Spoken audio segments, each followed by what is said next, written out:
Hello mga igsuon o God is good all the time. So mayong adlaw ka natong tanan ug atong pasalamatan ng Ginoo sa dugang grasya nga gihatag labi ng grasya sa kinabuhi sa kanunay iyang ginabuo kanato.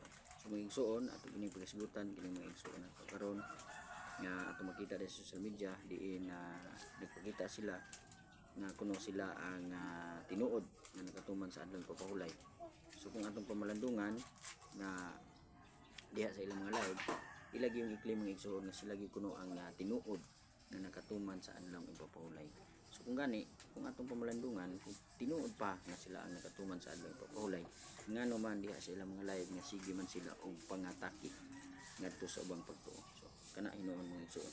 Kung ato ng pamalandungan, klaro kay nga bakak ang ilang ipanudlo ngadto sa atong mga katawhan tungod kay ang ilang o atong makita diha sa nila nga mauman ang sigig pangdaot ug pangatake ngadto sa ubang pagtuo. So kung tinuod pa nga kapahulay, dapat dili na mag-ingana ang igsoon kung dili isabuag ang kamatuoran, isabuag ang panagiusa, dili kay panigbangi mga igsoon na atong mabalan na dili ra ba gyud magpalupig kay kuno sila gyud ang nakatuman sa adlong papahulay. Pero kung atong naon tinuod ba ang kapahulay na ang ilang mga panghunahuna nga gubot man kay kalingaw man ug sige og pangdaot ngadto sa uban.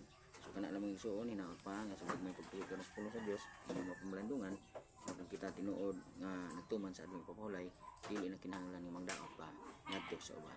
Dalay gyud Dios, God is great all the time.